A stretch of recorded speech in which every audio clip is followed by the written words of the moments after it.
Good afternoon. I'm Patty Johnson, coordinator of the Southeastern Council of Foundations EngAGEment Initiative. This afternoon, we're delighted to present our program, Perspectives from a Foundation and a Nonprofit, a real-world example collaborating between agencies in the aging space.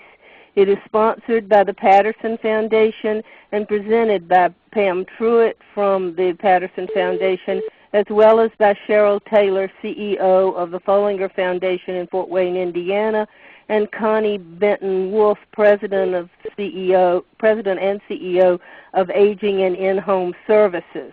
My apologies to Connie for leaving the E off her last name in several of the publications advertising this program. Pam, I'll turn the program over to you now. Thank you very much, Patty, and thank you to all who have joined on to today's webinar. We hope that it will be educational and interesting to you. We look forward to your questions. So I'd like to first just start off by talking about who is the Patterson Foundation and what do we do. And so the Patterson Foundation is a Sarasota-based New Realities Foundation. We look beyond what is to what can be. And when we talk about what is and what can be, what is would be today, what can be would be tomorrow and into the future. We believe that there's much to be gained if organizations, including foundations and nonprofits, are open to exploring and sharing. And we provide resources to facilitate, expedite, and share methods, techniques, and tools, joining with others in creating new realities. We believe new realities emerge when organizations engage in innovative collaboration and sharing what they learn by working together to achieve a synergy. And that, we believe, delivers the value far beyond the single act of philanthropy by creating ripple effects that are felt beyond a single community. The Patterson Foundation approaches its work through communications, technology, and financial innovations. Those on today's call may already know that the Patterson Foundation does not have grant cycles and selects its partners. In recognition of the important role foundations can play as America prepares for the silver tsunami, the Patterson Foundation, as you already heard from Patty, stepped forward to be one of the founding members of SECF's EngAGEment initiative. So how did we all get started in this? In May 2010, when the Patterson Foundation was just getting started in the collaboration space, Deborah Jacobs, CEO, and I were introduced to Cheryl Taylor from the Foellinger Foundation through Bob Harrington, partner at La Piana Consulting, and I believe Bob is on today's call. Thank you, Bob. Deborah and I attended a training seminar put on by La Piana Consulting, and thus a relationship was born. The two foundations continue to learn and share. I'm privileged to manage the Patterson Foundation's Collaborative Restructuring Initiative. We cover a 4-county area that is home to more than 3,000 nonprofits. We will facilitate conversations for those organizations who are interested in being smarter and better. While we'll learn today about a merger of two organizations, the Patterson Foundation does not mandate any outcomes. We just know that if folks want to be convened, we ask that they be sincere and authentic. So when we talk about sharing what we learn, both for nonprofits and foundations, today is an example of that. And when we learned that Foellinger had been played a role in helping these two organizations who serve the elderly grow stronger and be better prepared for the new norm, we thought this would be a timely topic for funders in the aging space. We already had a relationship with Foellinger, so this was a really nice fit. There's a lot of collaboration talk in the foundation world today, and today's session will focus on a real-world example of what it means to support agencies in the aging space. So now I'm going to turn over the presentation to Connie Benton Wolfe, the CEO of Aging and In-Home Services. And following Connie's presentation, Cheryl Taylor, CEO of the Foellinger Foundation, will have a presentation. And then after that, we've programmed in enough time for your questions. We appreciate it. So Connie, thank you very much. Take it away. Pam, thank you so much. We really appreciate that the Patterson Foundation and the Foellinger Foundation are allowing us this opportunity to share our real experience with a nonprofit merger. This merger involved Aging and In-Home Services of Northeast Indiana, which is my organization, and the Allen County Council on Aging.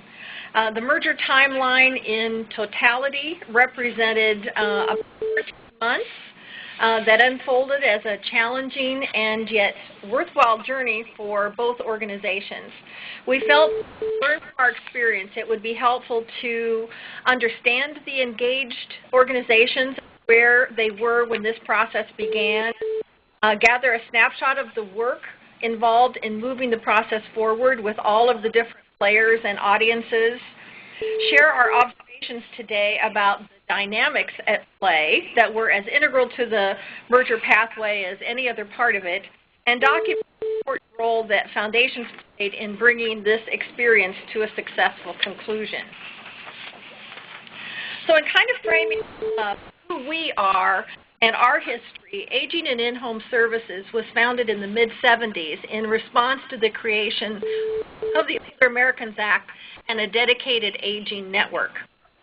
We've really continued that designation since that time and had an additional designation by both the federal and state divisions on aging as an Aging and Disability Resource Center. Next slide.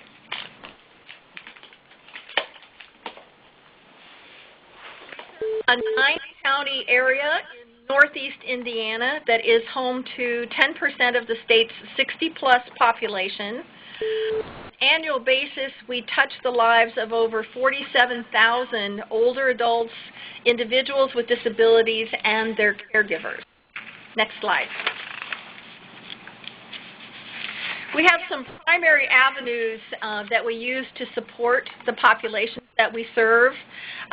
First of all, we are a planning and funding body as part of our area agency designation, and we also provide some home and community-based services as an area agency on aging. We have streamlined access to information and linkage to care options and benefits for our consumers through our Aging and Disability Resource Center. We offer long-term counseling, screening, and management, providing access to Medicaid waiver and other local, state, and federal resources to extend supported living at home. That's our primary focus for everything we do. And we have an annual budget of about $8.5 million. Next.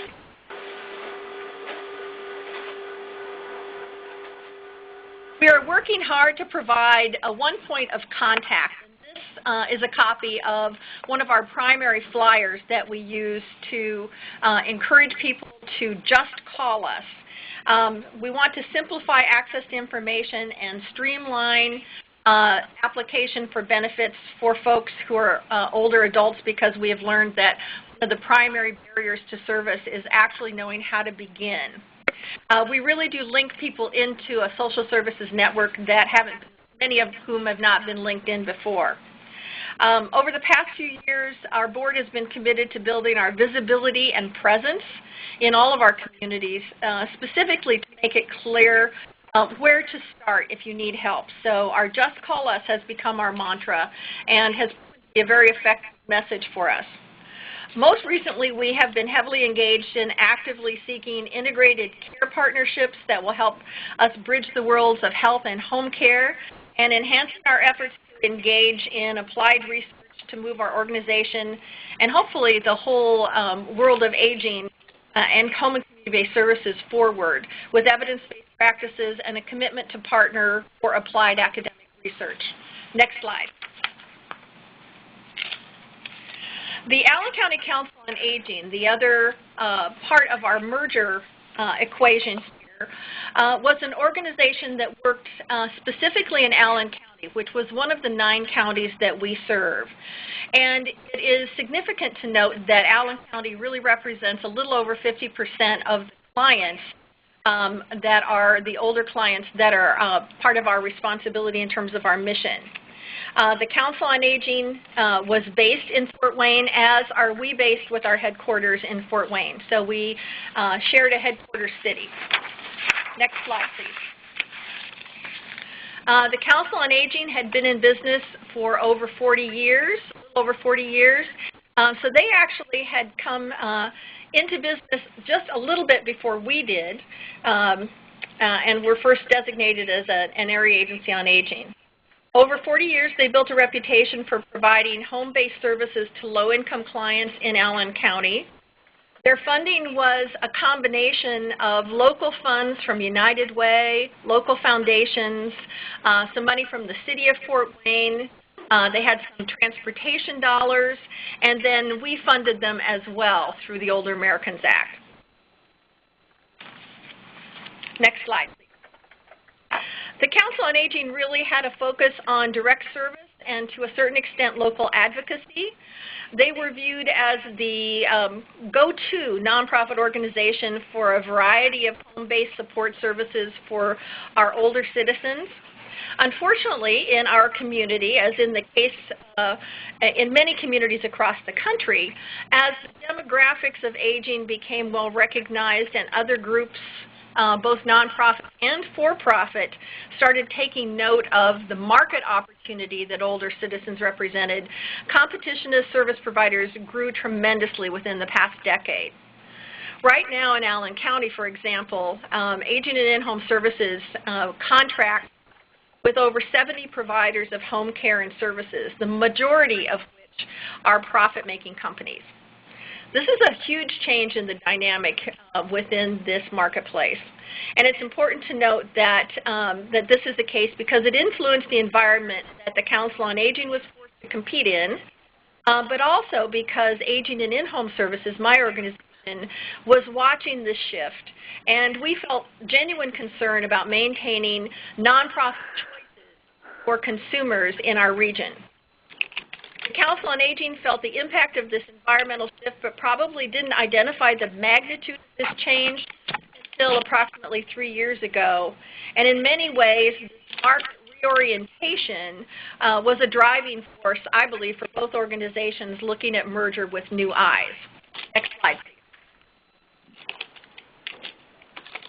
At the very beginning of our process to explore merger, one of the things we did was create a statement of rationale for starting down the merger path.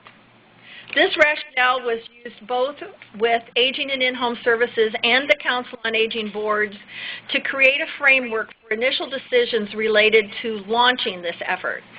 It articulated reasons why a possible merger might be in the best interest of both organizations, and it really proved to be a touch point for boards throughout the full process. The kinds of things that we identified as the rationale for our exploration of an alliance of some sort with the Council on Aging was that Aging and In-Home Services was charged with ensuring a comprehensive service system in each of our counties, and that Allen County was home to a significant number of our clients. So in essence, we were a stakeholder with the Council on Aging. Aging had a long history in Allen County, and it functioned in many ways as a focal point for many of the citizens here who needed service. And they had been successful in the past in terms of leveraging some local funding. The Council on Aging and Aging and In-Home, while very different organizations, because we were both based in Fort Wayne and we had aging in our name, were often mistaken for one another. And it wasn't unusual to have some confusion among consumers and sometimes with donors. Next slide. We put down in the rationale because, as I said earlier, this was an important piece of what was driving things, that the Council on Aging found itself operating in a much more competitive environment and had been struggling recently to attain the financial stability they felt was necessary to move forward into the future. Funders were demonstrating great support for an alliance of the two organizations and in general for collaborations, as many funders recognize the efficiencies that can be achieved and the strengthening that can be achieved. So this was seen as a model in our community. And finally, in terms of our rationale, there was significant mission compatibility between the two nonprofit organizations.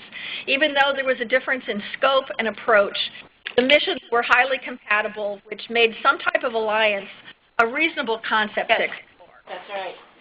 Next slide, please. You will be. Where we were organizationally when this all started is kind of interesting because the Council on Aging had been involved over the past couple of years in really trying to do a review of their organization and sustainability, and had made a significant step forward in terms of trying to develop a strategic plan. They had received several grants from the local community, both from support from United Way, the Community Foundation, and Foellinger Foundation to help them with this whole process of evaluation and planning for the future. They knew they had serious issues to face, and they were trying to face them head on, and we had a great deal of respect for the fact that they were moving forward to do just that. On our side of things, Aging and In-Home Services, we were charged with planning for comprehensive delivery of services for seniors. We were not in any kind of an acquisition mode, and we weren't in any imminent danger financially of being unstable. Rather, we were growing.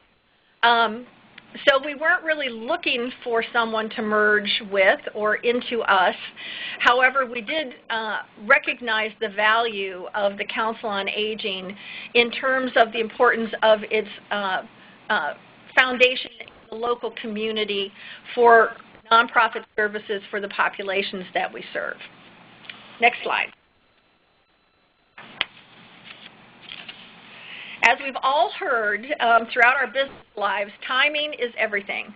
And in the case of our merger experience, we were very fortunate, and stars seemed to align to make this happen. Board leadership from Aging and In-Home Services had made an impressive move from an operational-oriented board to a strong governance model, and they were very focused on preparing for a new business model to take them into the next era of aging services. The Council on Aging Board had been forced to re-examine their organization as local funding had started to dry up, and they were confronted with competition on all fronts, so they were open as well. Executive leadership from both organizations was relatively new. I was a fairly new CEO coming into the community. The executive director of the Council on Aging was new to her position.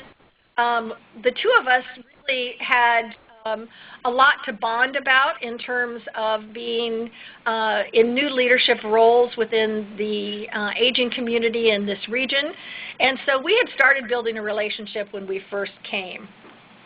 And that really served us well throughout the process. Next slide, please. Probably most importantly, both organizations were looking to the future and recognizing that models of business that worked in the past were not going to be models that would lead to thriving organizations in the decade ahead. And rather than try to deal with that in some kind of fashion that was negative, we decided to embrace it and move forward. Next slide, please. While to some, this merger, I think locally, may have seemed to happen seamlessly and quickly, for those of us involved in the process, we saw it unfold over a little longer than a year of rather intense effort. This slide really just details the key meetings that we both organizations held leading up to the stated decision that our boards would move toward merger. So these all represented meetings that occurred pre-merger decisions of any sort, just leading up to it. So you can see that there was a lot of activity on both sides prior to the boards taking any official action saying that they were going to move for merger. Next slide, please. This slide really kind of outlines, as we moved along that decision process, the next days because both boards acted toward the end of 2011 with formally noted motions to move forward toward merger. And this is these are the key meetings that happened after that decision was made. One of the first and key decisions was to create a joint merger task force that was made up of 3 members from each board of directors plus the CEOs of each organization. This task force was really the entity that allowed us to resolve differences and ensure good communications, surface concerns and deal with them directly, and also to engage our experts to help us accomplish this task. The task force leaders were the conduit for information flow both to and from the respective boards of directors. Next slide. Now for the fun part of our story, and I believe another part of the star is aligning, so this is it. Our board of directors assigned an attorney on our board, his name was John Rogers, to lead the merger effort on our side. So John Rogers from our side was our key representative to the joint merger task force. At the same time that Aging and In-Home Services was assigning John Rogers to head things up from our side of things, the Council on Aging asked their board chair, who was a local entrepreneur and respected business leader, also named John Rogers, to lead the merger effort from their side. Now, what are the odds? We decided this must be kismet, and this, only seemed to spur us on to success. We were almost giddy at the announcement that we had 2 different gentlemen named John Rogers, both respected community leaders, who had stepped up to be in charge of this merger effort. What could possibly go wrong?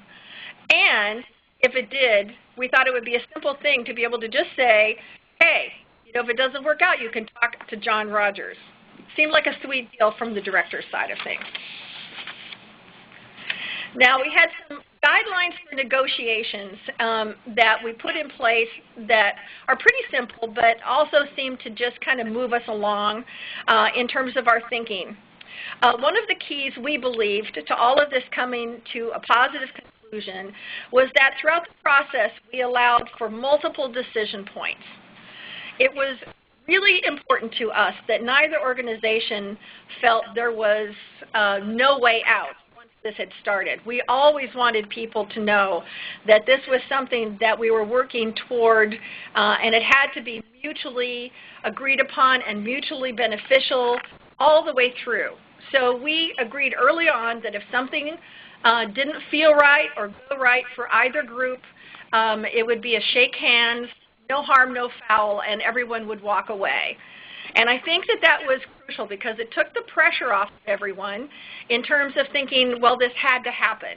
And it was one of the decisions we felt was important because the scope of our organization is quite a bit larger than the Council on Aging, and we certainly didn't want this appear in any way to be some kind of a takeover or anything that wasn't in everyone's best interest.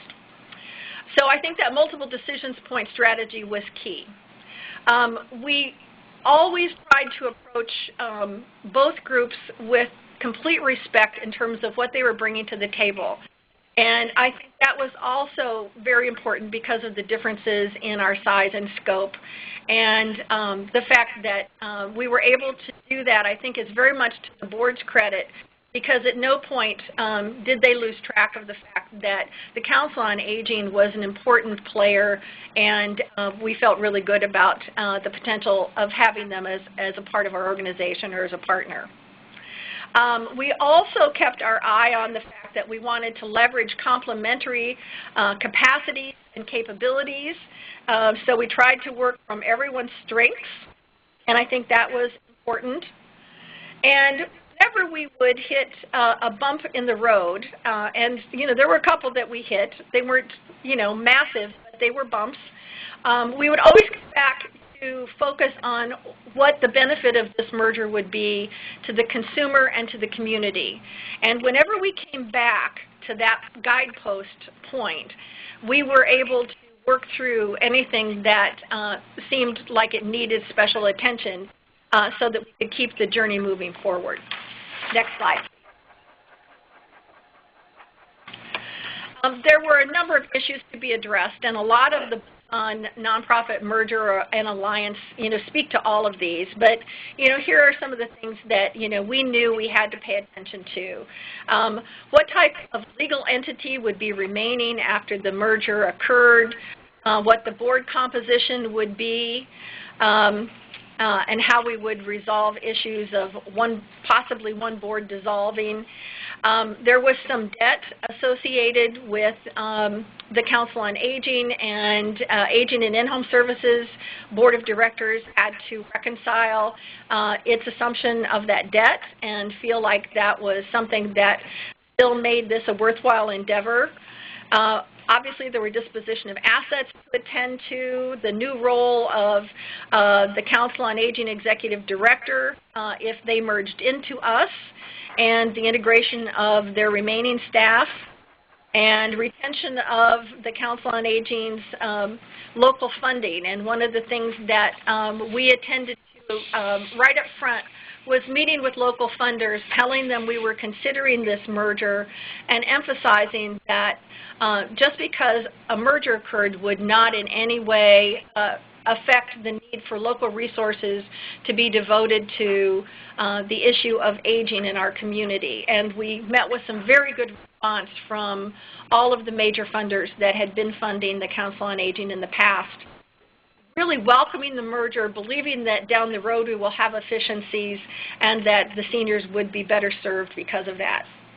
And then one final issue that was key for our board was making sure that, liability coverage, if one entity was going to go away, and that's ultimately what our boards both decided, is that the Council on Aging as a legal entity would merge into Aging and In-Home Services as a corporate entity.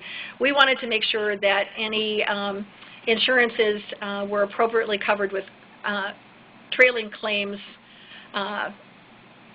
categories so that we would be covered and not be assuming a great deal more risk than we were aware of. Next slide, please. Well, it's easy to be thinking, it's really an important big vision kind of process and decision to move into merger. We found that a lot of the success, or if we hadn't had any, it would have been because of the details. It's the little details that are vital and make things happen. So we tried to keep that in mind as we went forward and organized the heck out of this whole process so that it wouldn't fall apart for lack of trying in terms of being organized. Next slide, please.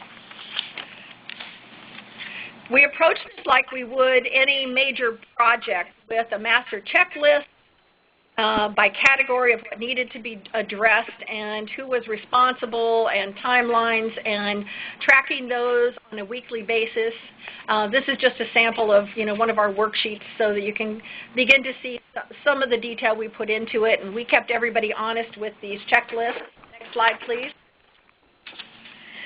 We had a strict timeline that we created in January that would take us to the conclusion of the process, and the Joint Merger Task Force really held us accountable for meeting agreed upon deadlines. So that also kept everyone very much on track.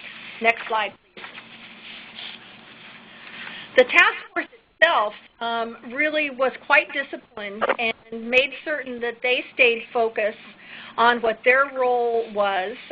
They did not get bogged down at any point with of the more of the issues that could potentially bog a process like this down. They held their own feet to the fire, so to speak, for their role in meeting deadlines, making decisions, and getting recommendations back to their respective board of directors. Next slide, please. In discussions that I had reflecting on this process with Cheryl Taylor from the Foellinger Foundation, after it was all said and done, and she was asking me about it, I used the analogy that the key aspect I saw from my perspective was that to make this happen, we had to keep everyone dancing. And at different points, different organizations or key players led At other times, they followed. Rhythms shifted, but the beat seemed to continue. And everyone seemed to recognize that to look good, they had to make their partner look good. Not easy, but certainly as intriguing as any episode of Dancing with the Stars. Next slide. Communicating the message of the merger was probably our other big lesson. One of the most important things that the Foellinger Foundation did for us was to both recognize and financially support investment in taking this message to the community. In all honesty, I don't know that I initially recognized how important this aspect would be, so I'm very grateful that they knew the community even better than I did, because otherwise this component of our work would have been shortchanged. But with their support, we were able to bring in professionals to help us. We crafted a 3-phase messaging strategy. We controlled the message given during both the exploration phase with careful language, and when the time was right for the merger announcement, we went forward with a full press conference that really did garner some impressive local media attention. Next slide. The press conference also gave voice to and recognition to the efforts of both boards of directors. Next slide, please. The local foundations that supported us, including the Foellinger Foundation and the Community Foundation, were present. We were also able to recognize the United Way as a group that had provided encouragement throughout the process. Next slide. The community leaders also stepped forward to say that they thought this was a really good thing. So we had the mayor of Fort Wayne with us, and he spoke at the press conference. We had the leadership from the county council available to speak to the importance of this and talk about it as a positive model that would serve our entire community.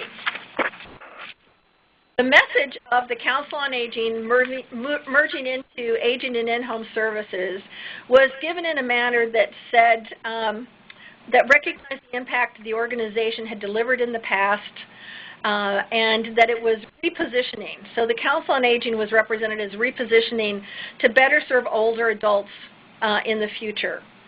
The Council on Aging was brought in ultimately as a division of Aging and In-Home Services, and this slide shows the new logo that was presented at the press conference, along with several of their board members, and it really integrated their name into the graphic identity of Aging and In-Home Services. Next slide, please. So some final thoughts. Next slide. On one hand, when I think back to how this all happened, it seems like it was just a straight trajectory from one decision to the next. The reality, however, was that it was a stair-step process, with one decision providing the foundation for the next decision. The ball constantly shifted from the Aging and In-Home Services Court to the Council on Aging Court and then back again. And I think it's important to note that that's the way these things probably have to play out, as each group has to make their own independent decisions until they become one. Next slide, please.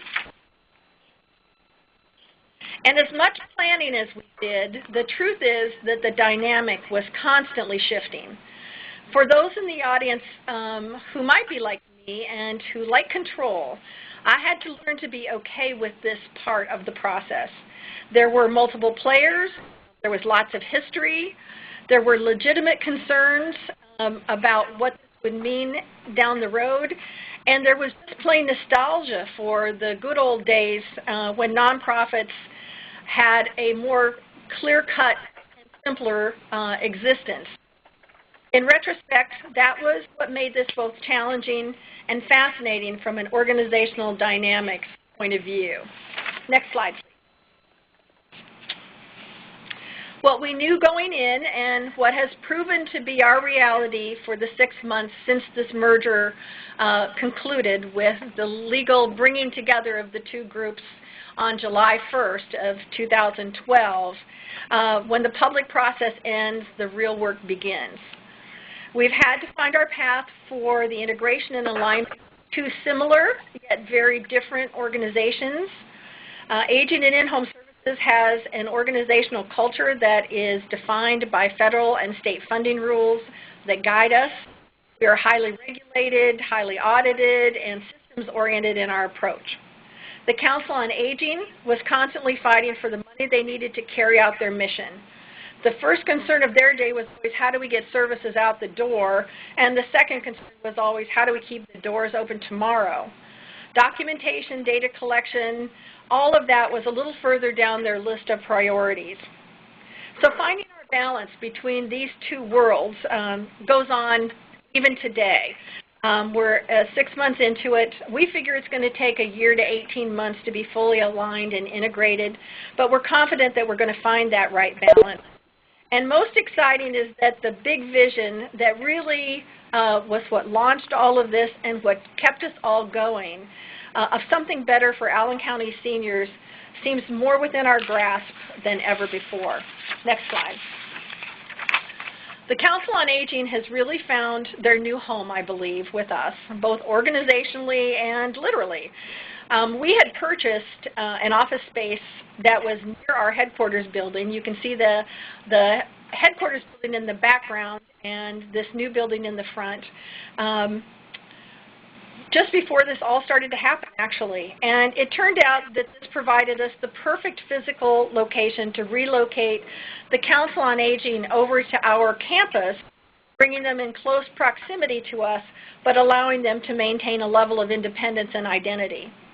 We think this integrated but still independent model is the right way to slowly bring the two organizations to be one. And we are highly grateful to the local foundations who supported and recognized the value of this merger and understood the complexity attached to bringing two nonprofits together to carry forward in the years ahead. And with that, I will turn it over to the Foellinger Foundation. Thank you, Connie. This is Cheryl Taylor. It's nice to have this opportunity to share just a little bit with my colleagues on the phone. But first, I'd like to say I really appreciate you going through that history for everyone.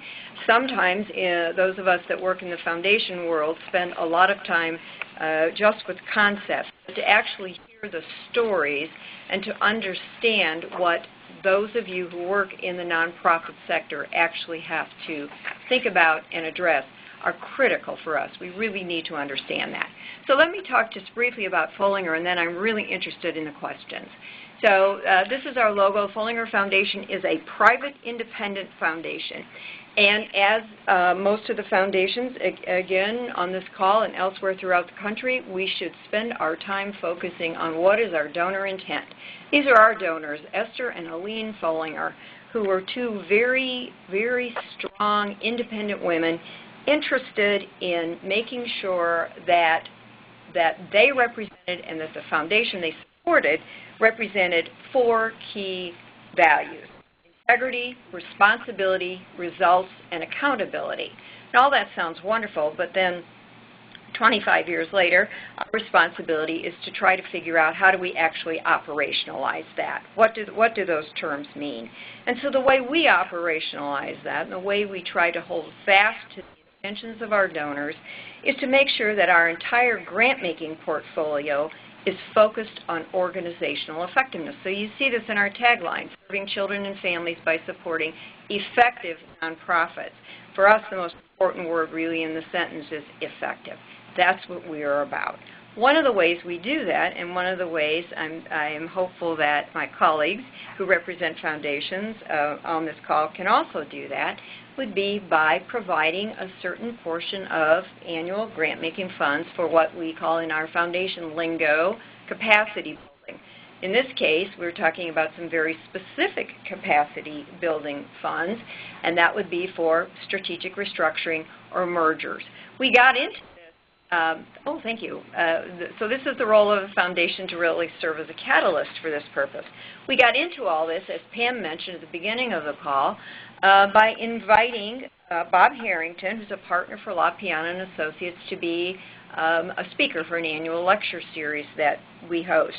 Bob came in 2005, and I make a point of this because sometimes we plant seeds, and now here we are about 8 years later, and we're starting to see a few responses to those seeds.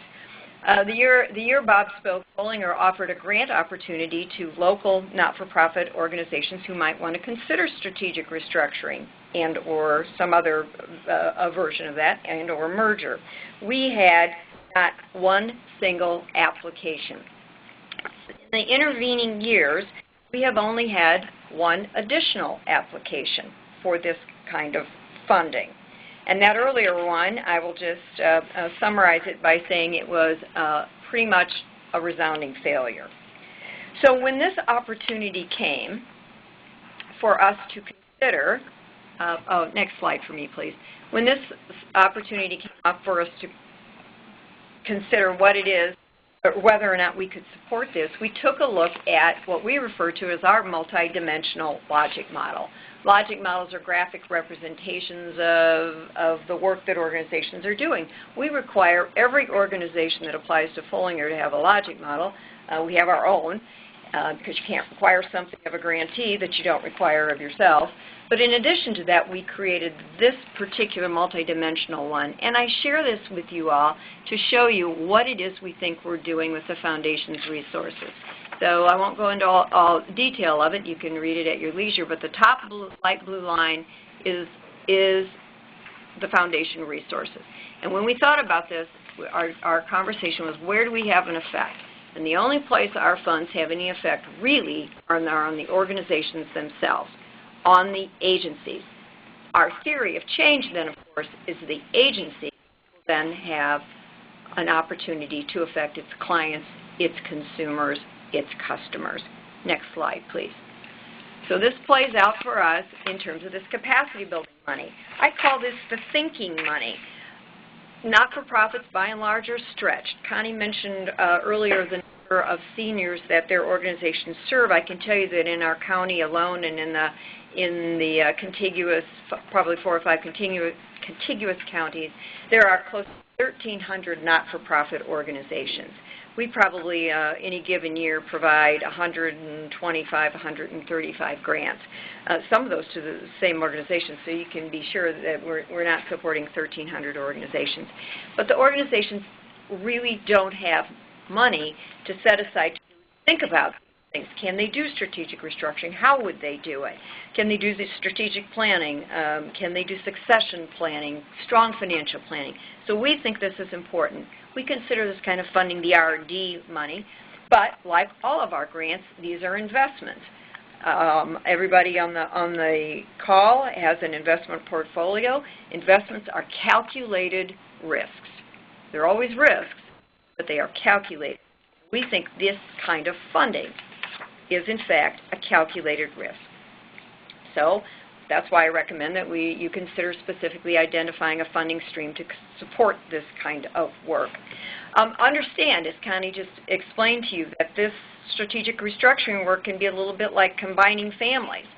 You know, it might be a little messy somewhere along the line. It's not going to be a straight line, and as a funder representative, it would be, I think, not really appropriate to expect straight line results. For an organization to come and say, by gosh, we're going to merge and we're going to have that done in 3 months, I would push back very hard on that and say I'm not sure that's entirely realistic. One of the things that funders can do would be to provide education about strategic restructuring, particularly to board members. One of the things that I'm working on with my colleague from the local community foundation in the very near future, we are going to try to offer a local panel presentation from board leaders to board leaders. So it's not the foundation's discussing this. That's not really our role. And it wouldn't even be the executive directors, although they certainly might have a voice that would show up. But we think it's important for board leaders to talk to board leaders. Connie told you earlier about the purposes of this specific grant. Again, we were in partnership with our colleagues from the Community Foundation.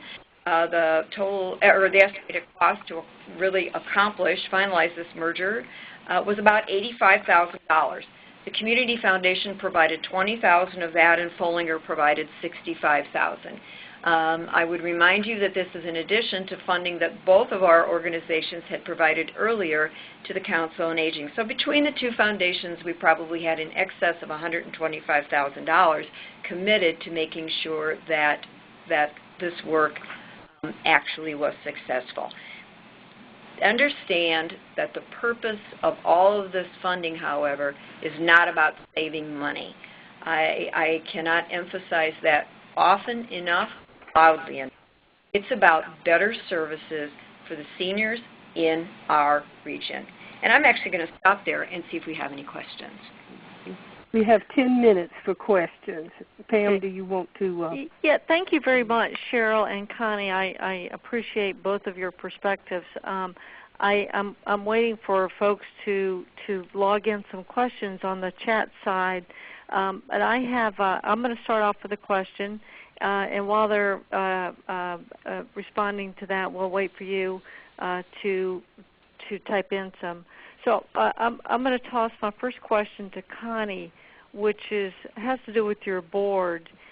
You mentioned you had a new board, and I'm curious about why you think the new board had a different perspective on the role of the organization.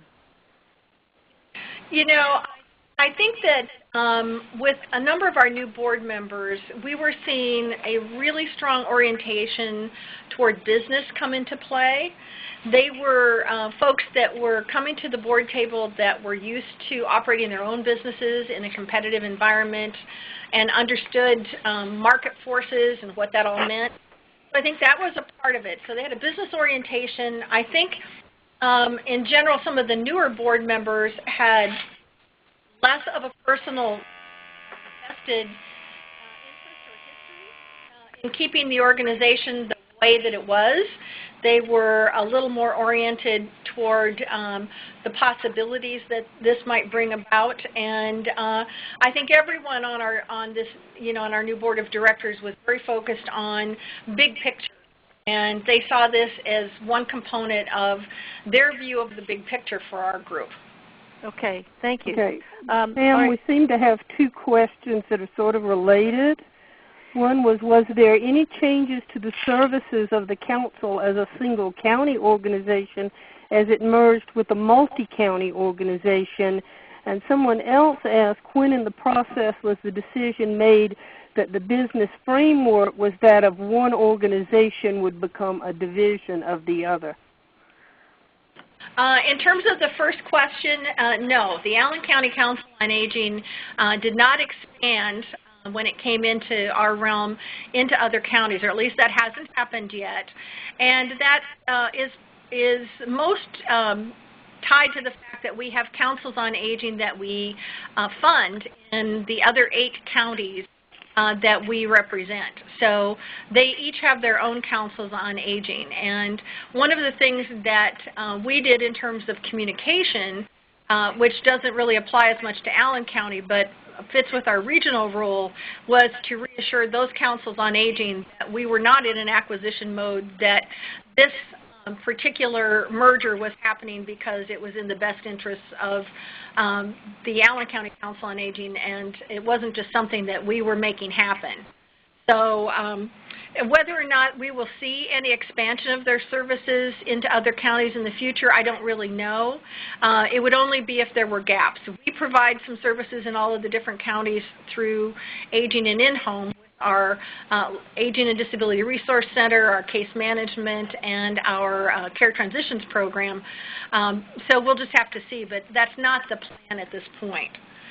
And I think the other question was related to, how did we make the decision and when, related to legal entity and whether one group would, who would merge into, or how would we handle that. And we really had laid out for both boards of directors that they had a number of different options they could look at for aligning. Where we landed ultimately with them merging into us was not necessarily the only path that we explored. I mean, we took a look at whether we would do a merger by dissolution into, which is where we landed, but we also looked at, actually dissolving one corporation or both corporations and starting something else, or looking at a parent subsidiary relationship, which is, quite honestly, I thought we would land. But interestingly enough, it was the Council on Aging's Board of Directors that felt most strongly that what would serve them best and ultimately the community best is if they would merge their legal entity into ours. Okay, great. Thank you. Cheryl, I have a question for you. I love the way you termed the money, the thinking money. And I've also heard from our prior conversations, you also call that a signaling grant. So I was wondering if you're, since the collaboration between these two organizations, what you're seeing in the Fort Wayne market in terms of other nonprofits being encouraged just to explore what could be. Serendipity is everything, Pam. I told Connie when I walked in here this afternoon that I was a couple minutes late because I had just finished a conversation with a gentleman who's a leader of a board, and they have been approached by a couple smaller organizations to consider taking them over. And he wanted to know if I had any suggestions for him, which, of course I do. And I thought it was very wise that they wanted to be cautious. They didn't want to say, okay, here's a small organization coming to us, and we're just going to take them on accordingly, that they really wanted to think it through and to try to figure out all of these steps. He was interested in knowing about tools, and we've talked, again, a lot about a number of the tools that La Piana has created. We've talked about the training of consultants that La Piana has done both for some of our consultants locally here and a number of the consultants Patterson Foundation support. And so I think, I've had that one. I've had sort of a not that clear expression of interest, but I do see a little bit more, and I appreciate you reminding me of that. We absolutely consider this to be a signaling grant that we're trying to say to organizations, take a look at it. It may be right for you, it may not be right for you, but at least take a look at it. The one thing I could add to that is that at a really critical juncture in terms of decision making with my board of directors, when the Foellinger Foundation and the Community Foundation stepped forward and said, we will support this, it made all of the difference in the world in terms of assuring my board of directors, and I think probably for the Council on Aging as well, that this endeavor would be recognized as a positive thing in the community. And it really just that, that extra emphasis that helped take us to the decision to move forward. Connie, I think we lost you. Now? Yeah, we lost her for a minute. Okay. Okay. There's an interesting question from one of our participants about perhaps the process when it's gone off the tracks. And I think everyone who is still on the line can see it. The question is really around how do you handle when you get into these kind of conversations and you have leadership from both boards. Negotiations can be prickly, egos could rule the roost. In this particular situation, one of our participants is asking, what do you do when somebody tries to undermine or sabotage the process, and how is that dealt with? I think from our perspective, a couple of things saved us. One is that I think you remember me saying we had multiple decision points, and one of the things we thought was important from the get-go was that, everybody had the right to walk away at any point. And so, it's sort of like that old adage about sometimes when you're in a tug of war, you just let go of the other side of the rope. And, I mean, there was really, there might have been a couple of points where, either organization did that, but that's really, it was the fact that it didn't have to happen that gave it strength for it to happen. And one of the advantages for us as funders, again, is to listen to these case studies and the stories, because that Connie has made about multiple decision points was not something that, again, we haven't had a lot of people take us up on this. We haven't had not had a lot of experience. That was a piece I guess, of knowledge that maybe we should have had, but we didn't. So now, now we know to ask those questions of people. This particular study, I've asked Connie to actually write a little study on this, is going to be extraordinarily helpful for us as grant makers, so we know what to ask people, we know what to suggest to people. Again, if they come to us and say we want X amount of dollars to do something, now I want somebody to come to me as they did, with a timeline, with the process, with the committee members identified, with who was going to do what, when, and where. So I think we have to learn from our grantees, and we always need to be open to doing that. Okay, I have actually a question for those of you on the phone, just as a thinking question. What do you see in your communities, and are anyone on the phone encouraging and supporting thinking money, pots of money just for thinking about this? And I'd be curious what those on the who are participating today have to say about that. And while you're thinking about that, we probably have enough time to respond to one more question, so this will be the last question. And probably this would go to Connie. What's been the impact on board member retention? That's from one of our participants, Bob Harrington. I think our board, we haven't had an impact on board member retention. The people who started this are still with us, which is great. We extended 3 of our board positions. We opened 3 board positions for basically transfers from the board of directors from the Council on Aging, so that there would be representation on our board. We also, in doing so, took a number of steps to orient the new board members to our overall regional focus, and our board chair did an excellent job of outlining expectations about the new board members coming in, not just representing the interests of the Allen County group, but actually really fully integrating into our board structure.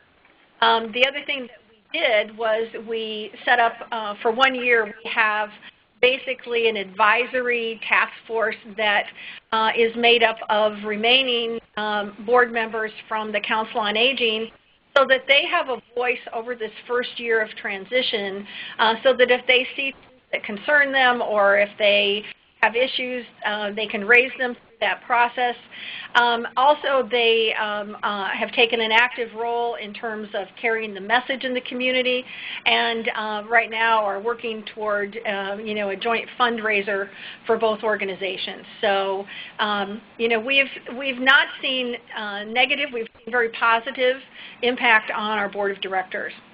Great. Well, thank you very much. Thank you all for, this is Patty again, thank you all for this extremely informative program on a very complicated subject. In about a week, we'll have this up on the SECF YouTube channel, and I will let you know when it is. Please don't forget to fill out the webinar survey as you leave the ReadyTalk site. And one final reminder is that to tell you we will be having an April webinar on grandparents raising grandchildren, fostering community support. It's supported by the Jesse Parker Williams Foundation and presented by Susan J. Kelly, RN and PhD, founder and director, Project Healthy Grandparents, and Burdine F. Lewis, professor, School of Nursing and Health Professions, Georgia State University. I hope some, if not all of you, will be joining us for that. Thank you so much. Thank you. Bye-bye. Thank you. Please stand by.